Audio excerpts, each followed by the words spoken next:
Good evening and welcome to Mate to Mate at 8. My name's Craig Turton. I'm the proud co-founder of 100 Words Mate to Mate, a men's health foundation raising awareness about the plight of men's health in this country. We have currently 6.8 men a day take their own life every day in this country, and it is growing considering what we're going through at the moment. So we're here tonight we started a campaign about 13 weeks ago called Mate to Mate at 8. Now what it's about is we want you at either 8 o'clock in the morning or 8 o'clock at night to do this. We want you to ring your mate and ask him this. G'day mate, how's your day been out of 10? Okay, so there's a poll. So when you jump on tonight, tell us how your day's been out of 10. Okay, no longer when you ring your mates is it good enough to say, G'day Tomo, how you going? Tomo says, yeah, I'm good. You say good. That's not enough. Ask Tomo how he is out of 10. He'll give you a number. He'll ask you. You'll give him a number. And he's got a much better idea, and so do you have, how each other are going. Now, as I say every week, I'm a tradesman. I'm not a doctor. I'm not a psychologist or a psychiatrist. All we are trying to do here at 100 Words is mirror a conversation between two mates. And that's what we're about to have tonight with a friend of mine. Now, got quite a few people jumped on already. Now we've got guys who are a 9, we've got guys who are an 8, we've got guys who are 7. We've also got some guys that are a 2. Those people who are a 2, contact me 0412 310 788 after the show, and I will talk to you. Okay, hopefully after this you'll feel a lot better, but please give me a call. Now, if at any stage tonight the topic gets a little bit too heavy or you feel uncomfortable at any stage, there is always a number to call. That number is this, 131114. That is the number for Lifeline. There will always be someone there to take your call. We hope it doesn't get to that stage, but it would be remiss of us not to mention that. Now, tonight, we are very, very lucky. I've been chasing my mate Sam for a couple of weeks now to get him on the show, and he's agreed, and I'm absolutely pumped. Now, Sam Groth, tennis superstar in this country, joined the tour at a very young age. Here he is. There's the great man. Look at him. Now, just stay there, Grothy, because I'm about to put wind up your skirt. So you just sit there and get comfortable. Now, Sam joined the tour at a very young age. He had a few ups and downs, ended up quitting the tour, ended up taking a year off to go and play, or a couple of years off, ended up playing football at a local football club close to me at the Vermont Football Club. Then was inspired to go back, ended up having a great end of his career, ranked 53 in the world at one stage, represented this great country of ours in Davis Cup, won the Newcomb Medal in 2015. And now, since he's finished, he's playing golf all the time. That's why it's been so bloody hard for me to get onto him. He slashed his handicap from 22 to 2, which is just killing me. He's doing some great work as a TV presenter on Postcards and Wide Water Sport. He's a hell of a nice guy. He's also the co-host of The First Serve, which is a great tennis show that goes all over this fine country of ours. And he's the only man to do something in thongs at Wimbledon. I give you no less, Grothy. Sam Groth, how are you, champ? So I'm even better now. I think I put 7 on your poll there to start with. I know you asked me how I am, but I reckon I've bumped up to an 8 or a 9 now after that intro. I'm going to cut that up, and I'm going to play that as my alarm every morning, make myself feel better when I get out of bed. If that doesn't wake you up, champ, and make you feel good about yourself and hit the ball long and straight like I know you can, nothing will, mate. I'm so glad to have you on, and I'm so glad that your day out of 10 today. How was it? Did you say 7? Yeah, it was a 7. I reckon I had a couple of bottles of red last night, so I woke up feeling a little average this morning. But as I got out, as you mentioned, I was out on the course this morning, worked my way into the day, just had a nice meal with my wife before I ducked in here. But you doing okay? How about you, mate? How are you sitting? Mate, I had a good start to the day. Had an ordinary middle section. A couple of things went wrong at work, which were totally and utterly my fault that I had to wear. And then came home. Kids are good. Wife's good. Homeschooling went well. So wife's in a great mood, which is great. I'm in a good mood. I'm sitting here talking to you. So, mate, it'll end up being at least an 8 for me and going north from there. So I'm really, mate, I'm pumped to have you on tonight. I've been chasing you for a little while, but you're too busy playing golf. Mate, tell the crowd, tell everyone the journey of Sam Groth. Yeah, I mean, it's a great opportunity to be able to sit here and talk as well. And I think it's great what you guys are doing. So I just want to commend you on that before we even get started. But I guess for me, my journey, from growing up in country New South Wales, being a kid that at 16 moved to Melbourne, moved down here to chase that dream, had to decide whether I was going to play footy or tennis. as a kid. I came down here, trained with Turts Australia, was lucky enough to become part of the AIS program about a year and a half later. I moved to London as a 17-year-old, and pretty much had lived and travelled overseas for the last sort of 12 or 13 years, up until I retired at the Aussie Open in 2018. And I know you and I are going to go through a bit more detail of that whole journey, but for someone that's 32 years of age right now, I felt like at the end of my tennis career I was getting quite old. But then you enter the real world, and 30 is really not that old. You sort of think as a tennis player that you build up your whole life to do this one sole thing, and then you put that all to the side and you start something completely different. And I'm sure a lot of people listening are going probably through some of that uncertainty a little bit with what's going on at the moment. I'm having a little bit of that with my job again now, but I definitely had it when I had that transition from tennis into now what's a media career that, well, in the last few months, it has been going pretty well. But it's different when you do something forever and then you've got to completely hit the reset button again. But definitely enjoying this stage of my life now. My wife and I, nearly a couple of years married, and you start to plan that next phase. And I'm excited. Mate, that's great. I'd imagine, do you look back on you must look back on your career with some real pride about what you achieved? Yeah, for sure. You always get asked that question by people, would you do anything different with your career now that you look back? And there's definitely mistakes you make along the way, and some ups and downs definitely with the way my career and my life went through that time. But I think, that journey has made me who I am as well now. To be able to, have the fastest serve in the world, that's the racket there.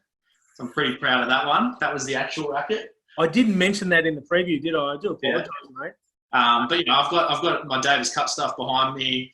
I'm proud of being able to have represent Australia, and my Newcomb medal hangs on the wall just behind me. You guys, I would turn the camera around, but my wife may kill me for how messy I've got the study right now. As you mentioned, I've got radio after this. So I've got my little studio set up in the study in the front of my house. But I think when I look back, sometimes when you're on the road, it just becomes a muddle. Every week just rolls into the next. But when I retired and I took stock of everything, and I think my last year on tour, I stopped in about October, and I had that time through to January when the Aussie Open was going to be played. And it gave me an opportunity to really reflect sort of those 2 or 3 months on what I'd done, especially on the journey that I'd been in, where took a break from tennis and all that stuff and came back, and to be able to get to 50 odd in the world, and play Davis Cup, as I mentioned, and go to the Rio Olympics and really sort of make a name for myself in the sport.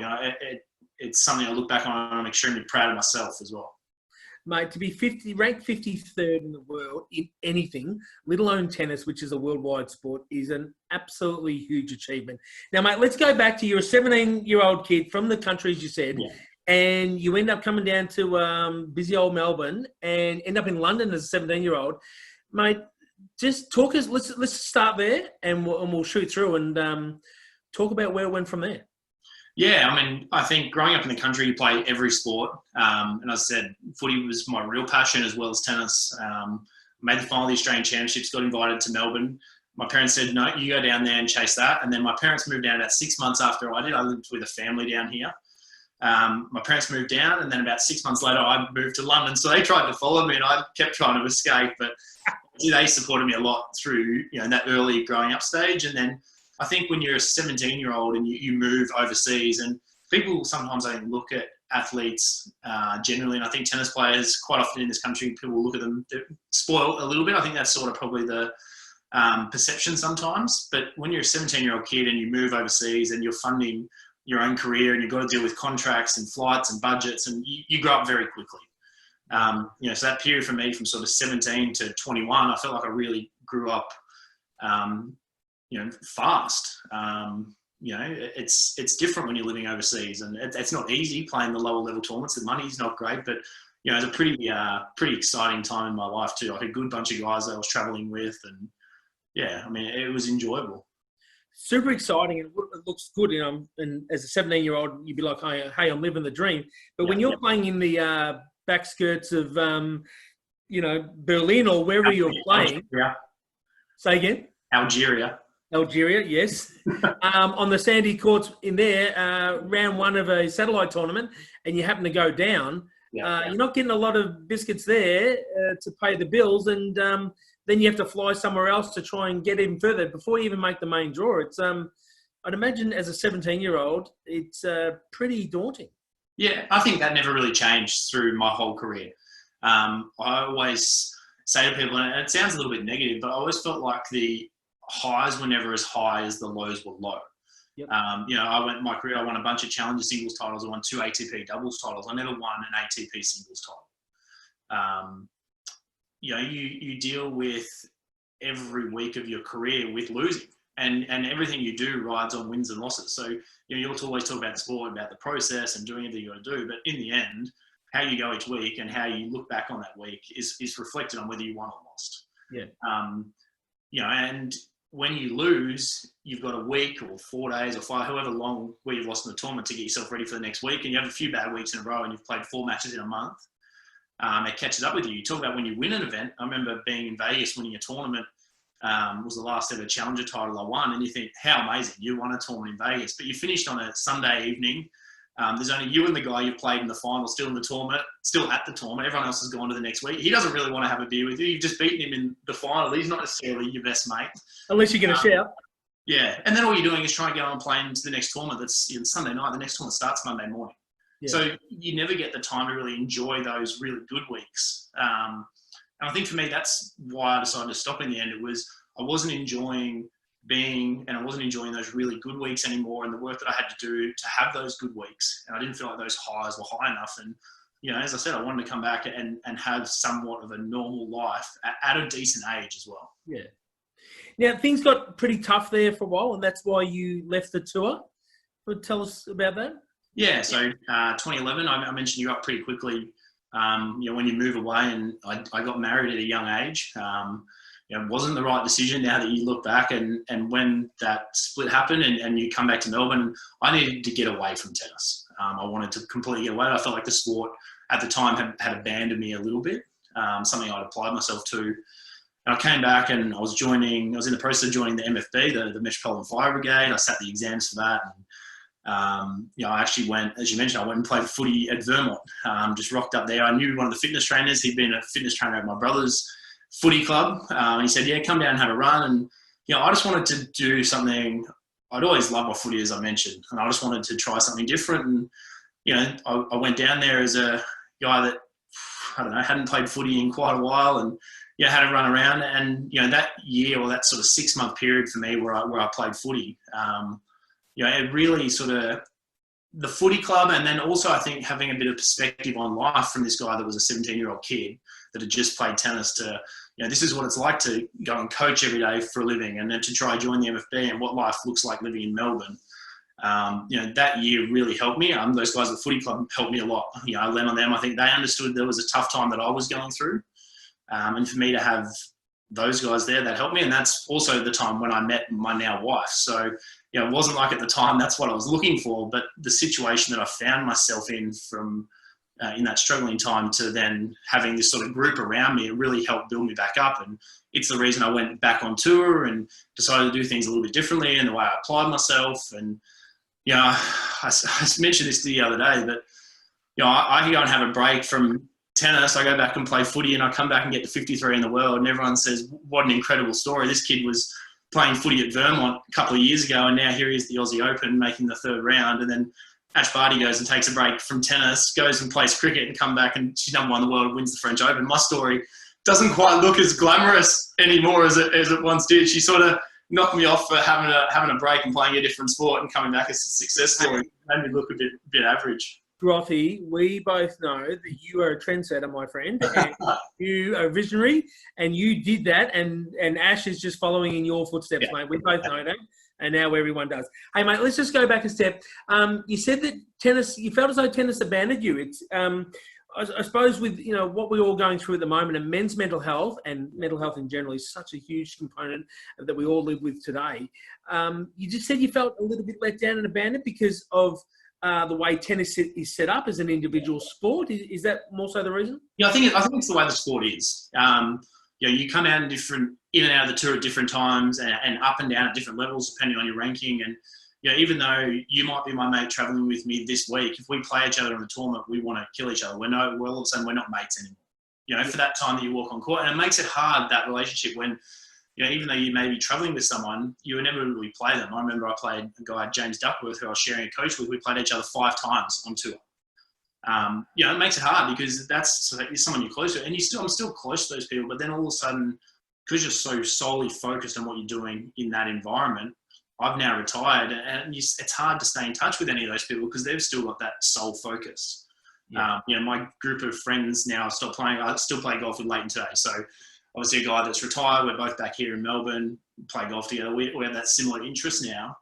But a lot of the guys on tour, it's really hard to stay in contact with them, and you sort of don't. So my group of friends is very different now to when I finished playing 2 years ago. Because it's an individual sport, and only the top echelon have that group of managers and physios and everything around them. It must be pretty lonely. You must have to lean on your mates. How important are your mates on tour? Yeah, I mean, very important. I think the Aussie, and look, I say they're not my mate, they still are. I mean, we're lucky with the Aussie guys because we're all in that same situation. We can't just pop home for a few days.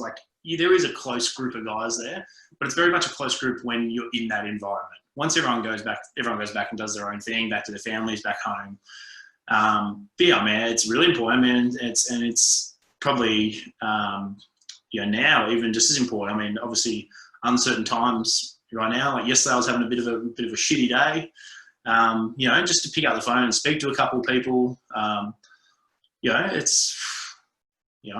think if you're feeling like that, there's inevitably other people at the moment, or generally, who are feeling like that too. And sometimes just picking up the phone and asking how someone else is will probably make you feel better as well, give you the chance to speak. Absolutely. So you go from the bright lights of the tennis circuit, in an individual sport, to the shiny lights on a Tuesday and Thursday night at the Vermont Football Club that I know very well. And you run into blokes like Maz, who I know is listening, and he'll love the fact I've given him a cheerio. And all the boys there. And as you say, you don't know anyone. Yeah. And I know Maz told me that you walked in and he went, "Oh, hello. 6'5", centre forward. Here we go." He's no good, though. He didn't say that. And he said, mind you did rock up with a leather football bag, which he thought was quite interesting. And then to be around those blokes what were you then? You were 24? No, I was 21, 22. So this was 2011. No, it would be 23, turning 24. So you're around now, these group of mates, and they obviously had a huge impact on you because you hadn't been surrounded like that. As you said, you enjoyed playing footy when you were younger, but to be that age, prime of your life, playing footy with the boys, it must have been an awesome experience. Yeah, and it was lucky that I stumbled into a group that was as good as those guys were.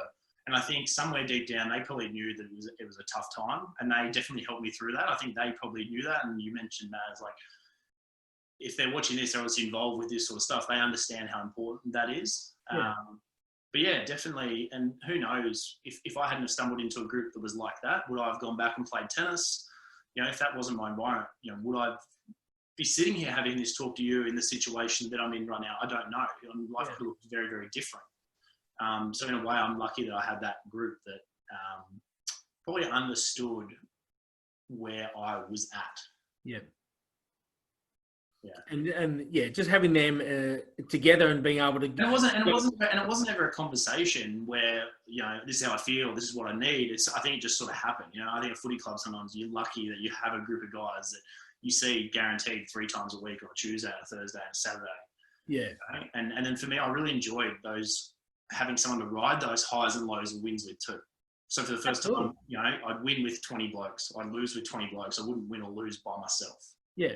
I mean, you hit a winner down the line at Wimbledon and the crowd goes nuts. You got no one to high five and hug though, have you? Slap on the bum. Well, playing at Wimbledon, you have a few more people in the box. They're the weeks that you enjoy, but not every week's like that. That's for sure.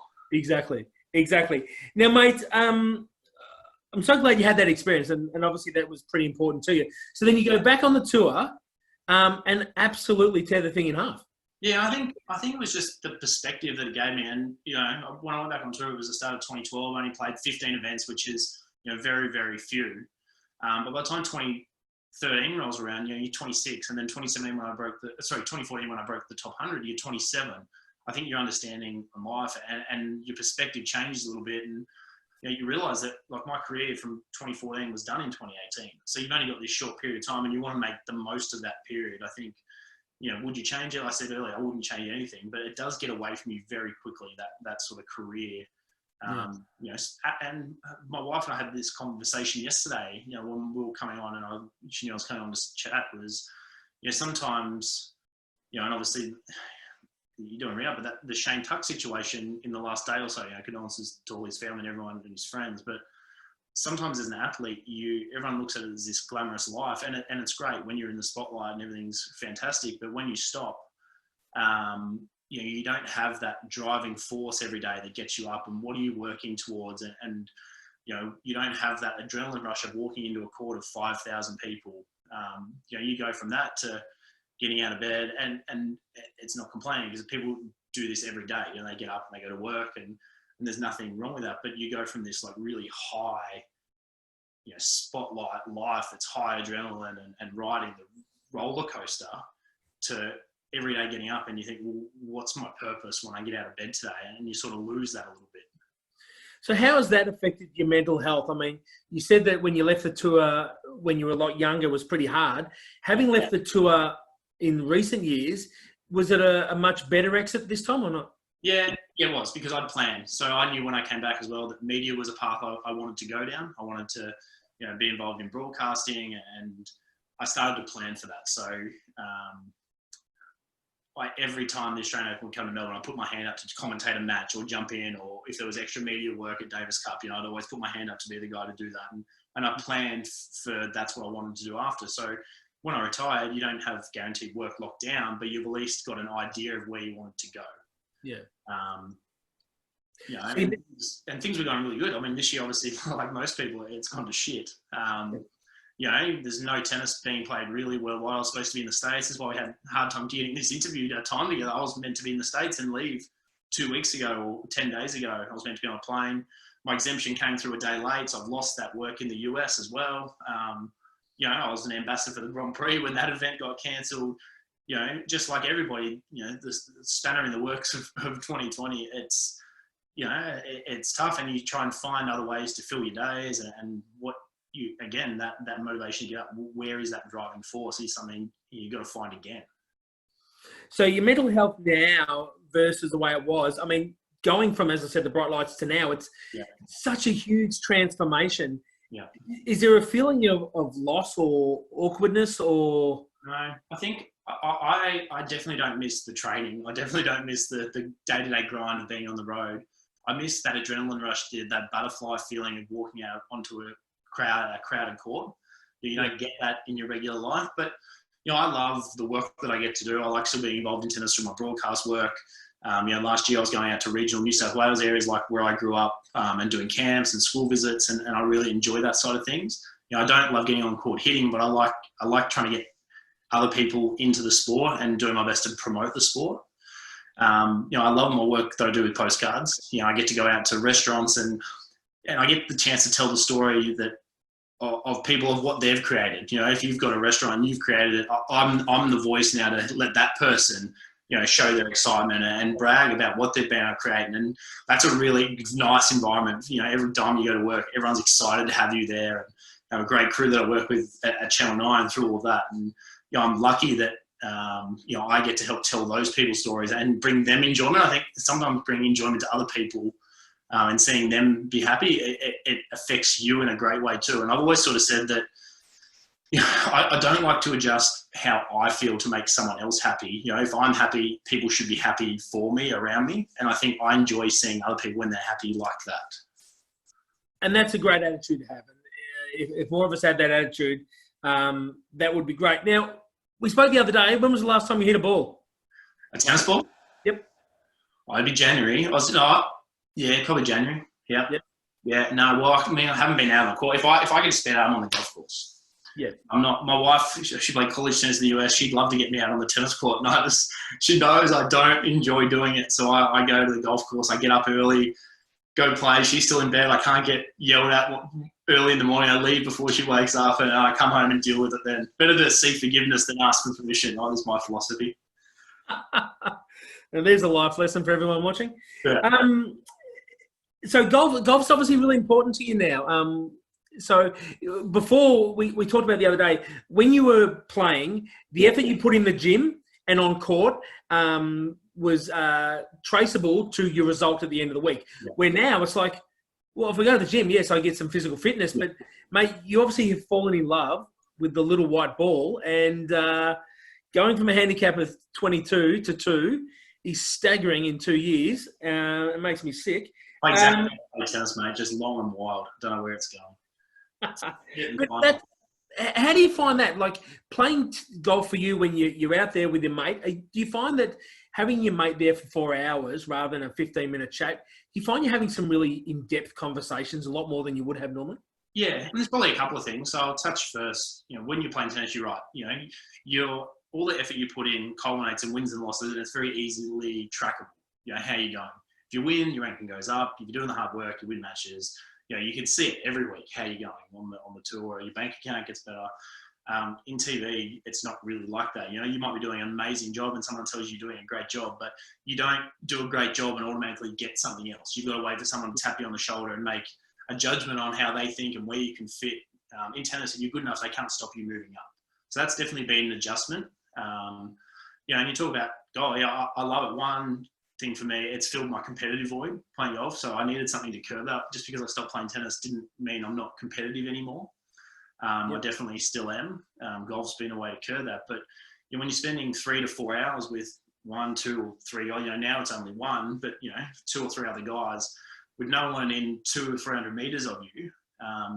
You have a good conversation when you catch up with me. I actually saw a mate today and we just got a coffee and went for a walk for 45 minutes this afternoon on my way back from golf. Another mate that doesn't play golf, but you do that and you catch up for 40 minutes. It's great. You talk about a lot of stuff, but you also play golf and you're with someone for 4 hours.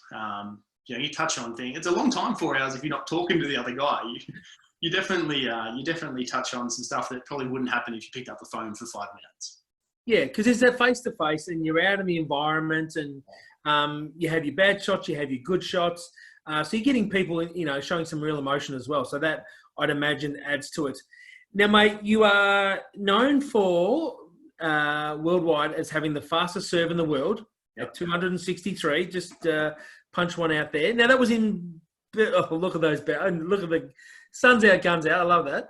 Now, what very, very few people know, and I know, is that you are the only person in the world who has done something on centre court at Wimbledon in their thongs. Talk me through that.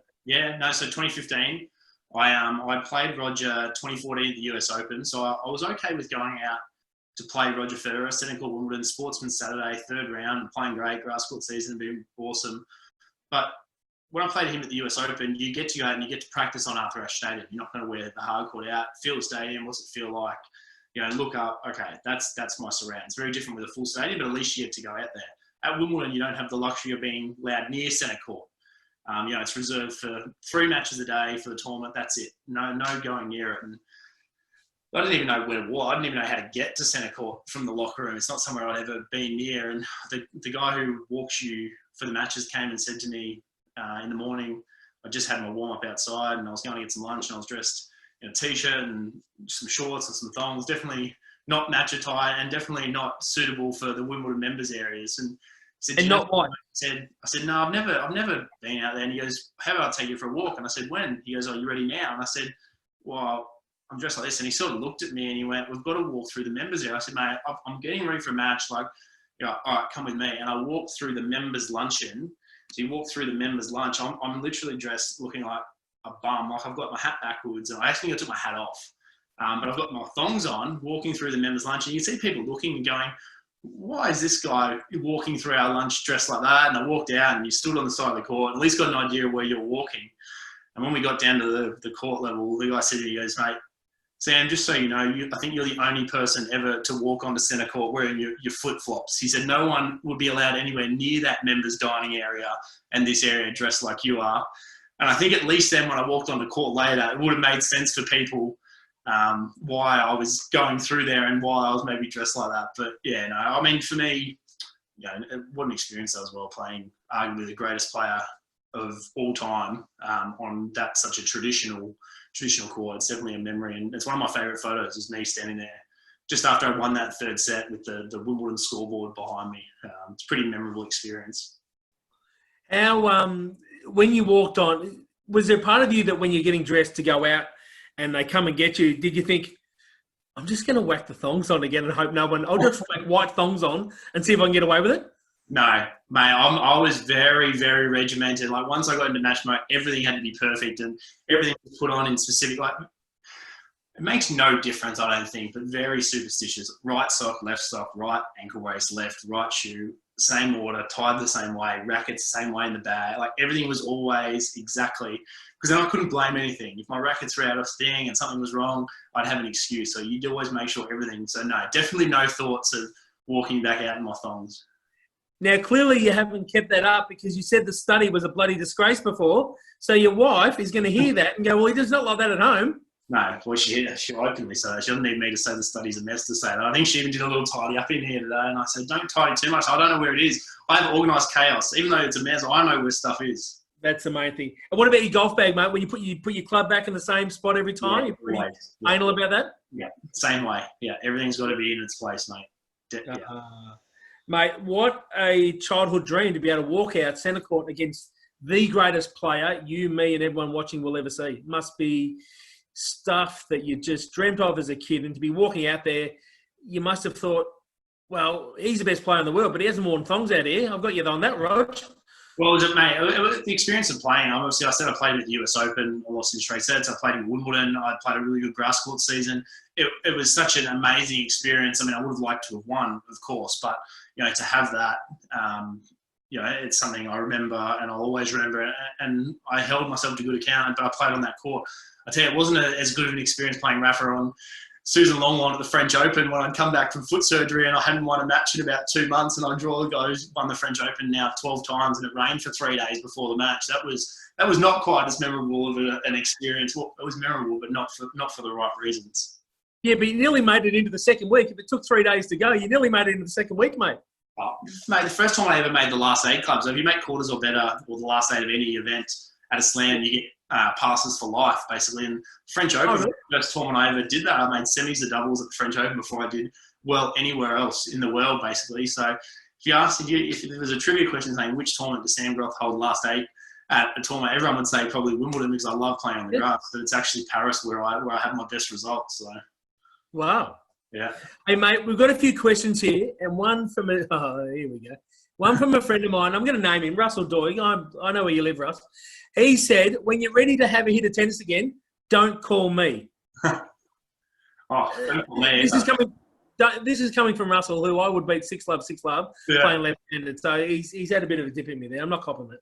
I tell you, I can't quite move like I used to either. My body's pretty banged up from all the years playing. My knees, pretty average. I had all the nerves cut out of my right foot, so I can't feel 3 of those toes. I've had full recon on my left shoulder, a clean out of my right shoulder. Yeah, my body's a little banged up. Yeah. Mate, it says here, how difficult was it playing a match when crowds are completely against you, and how'd you cope with that? Yeah, I didn't mind it. I would much rather play with a crowd against me than no crowd. I mean, I love that atmosphere. I remember we played doubles, Davis Cup semi-finals. Leighton and I played doubles against Andy and Jamie Murray in Glasgow. So obviously 2 Scottish guys in Glasgow, 10,000 people. They sort of packed them in there. And for sort of 4.5 hours, we ended up losing 7-5 in the 5th set. So probably the hardest loss I ever took in my career, because you're playing for more than yourself. And I really felt like if we won that match, we would have won the semi and were a huge chance of winning the Davis Cup that year. Great Britain went on to win it. But the Barmy Army, obviously, you love them or you hate them. But I remember they were just cheering. And they didn't really – so Andy had been number 1 in the world in singles. Leighton had been number 1 in the world in singles. And Jamie was number 1 in the world in doubles. And then there's Sam Groth. So they obviously thought, well, we're going to get on Sam. We think he's the one that we can really crack. And I remember the crowd for 4.5 hours, every single time I missed a ball, the chant would start. The same chant, no matter when I missed in the match. And it was, he's big, he's tall, he cannot hit the ball, Sam Groth, Sam Groth.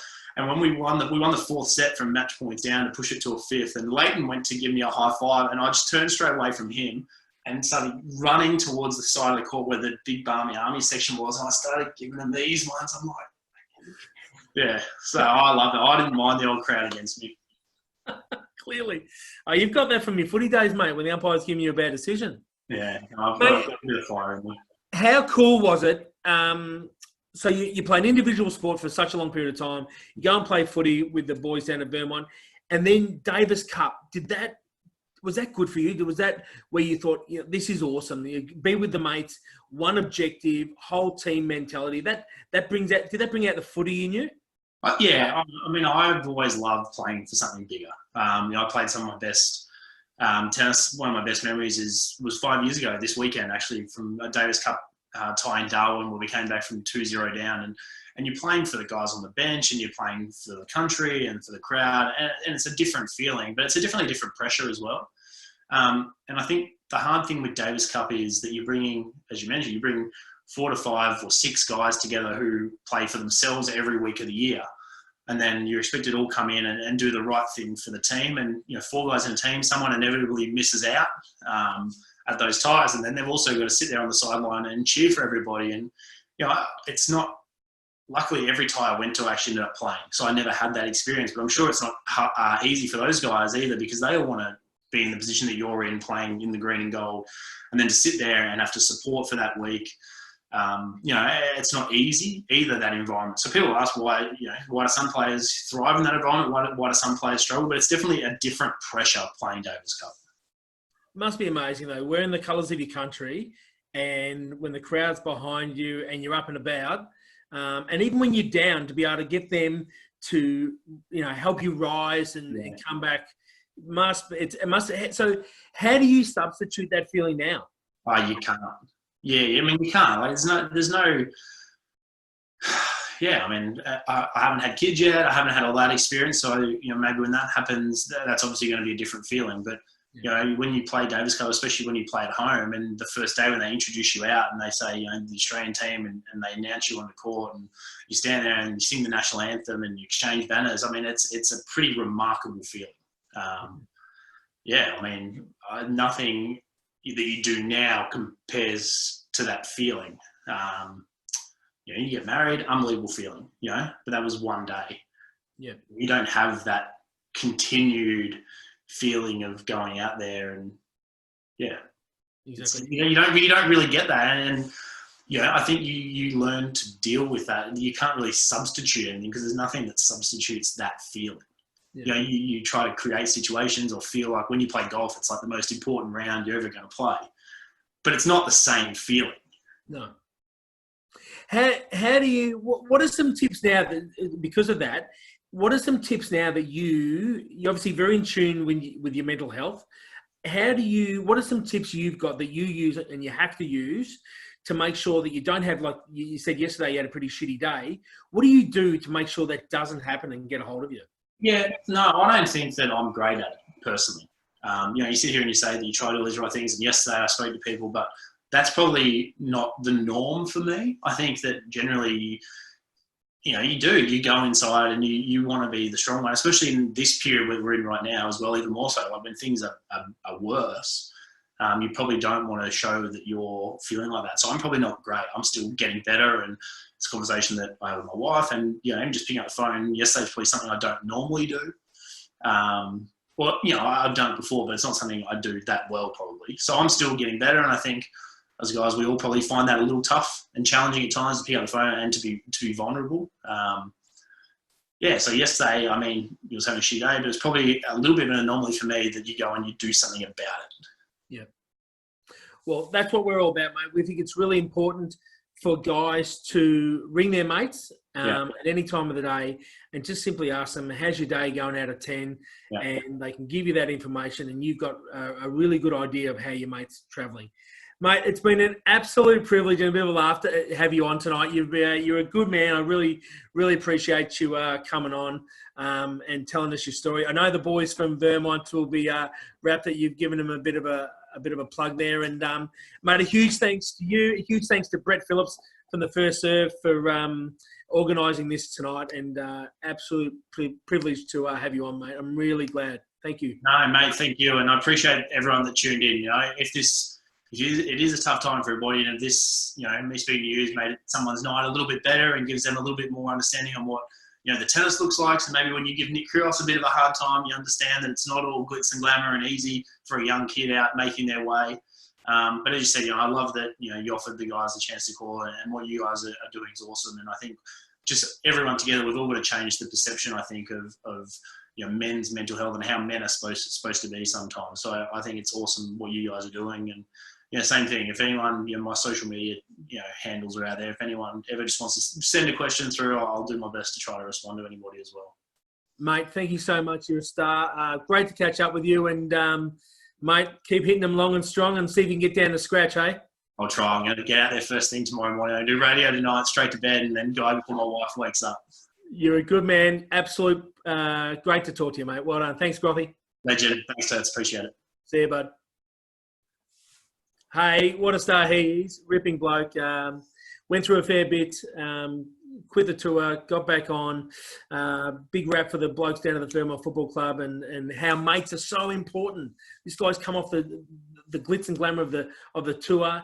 And one thing that helped save him was blokes at a footy club, and it's really important. The message there to ring your mates is really, really important. Now, as we do every week, big thanks to Shelley Wood, who gave me a bit of a spray before the show tonight. Thank you, Shell. You're a star.